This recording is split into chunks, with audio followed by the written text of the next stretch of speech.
Miss, is it Parks? Will that work, or just Miss? Okay, come on up.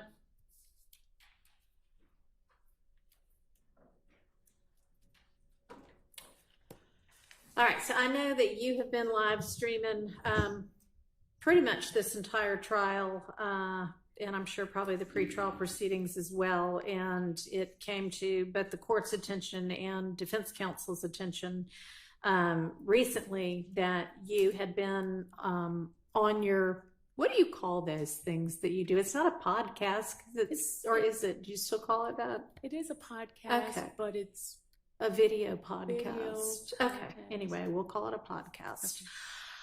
That you had been, and I know that you say in your letter that you didn't reveal any personal identifying information. And I think that you did not reveal enough to actually identify any of the jurors, but you were referring to where different people sat and their race and gender. And that is personally identifying information. And then you were giving them derogatory names. And you say in the letter that you provided to me this morning that you have always operated with great integrity, that the content you share represents factual reporting, and that you do your reporting with the, and these are all quotes from your letter, the utmost respect and integrity for all involved. Do you believe that any of those three statements that you made to me this morning is actually true about the names you were given those jurors? I just want to give you the names were movies that I like. And, you know, SpongeBob is my daughter's favorite cartoon. Do you think that those showed respect and integrity to the jurors? Well, I didn't think it were bad names at all. Glasses, nose. No, I didn't think it was bad names. I showed you all the names. The utmost respect and integrity? I think it's depend on the individual. Well, to me, I felt it was utmost respect. Well, I do not feel that. That seems like the kind of thing that a kind of mean person does on the playground in grade school. You think so? I do. I don't think that shows the least bit of respect or integrity to the jurors or to the court system. So if you are going to, and let me ask you this, you talked in your letter about being media and freedom of the press. Do you consider yourself to be press and media and journalism?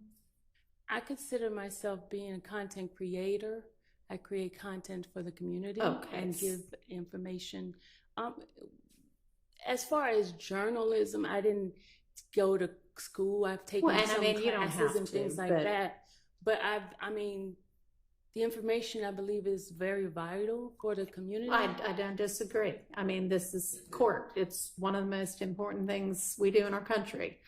But you say my role is to deliver news and information. Mm-hmm. So, I mean, do you, to that extent, consider, and you say you want to represent factual reporting. So you, to that extent, consider yourself to be media, even if it's non-traditional media? Yeah, I would think I would, because I've taken courses of like etiquette and things like that.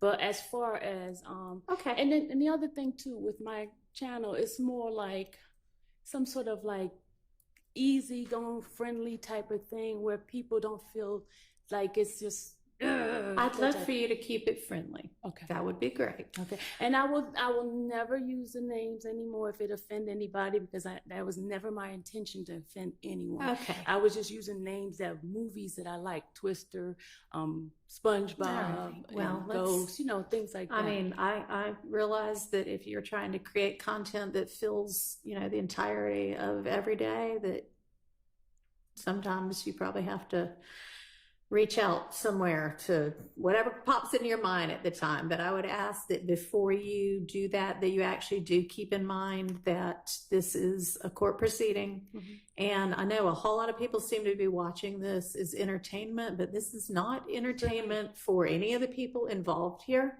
This is very serious. And it does a disservice, I think, to everybody. Mm-hmm. when the coverage is flippant in the way that I think that was, okay? Mm-hmm. And I know you've got every right to do that if you want to. I would just prefer that you not. I won't. And I am going to give you this, it's a code of ethics that the Society of Professional Journalists follows as a guideline. Okay.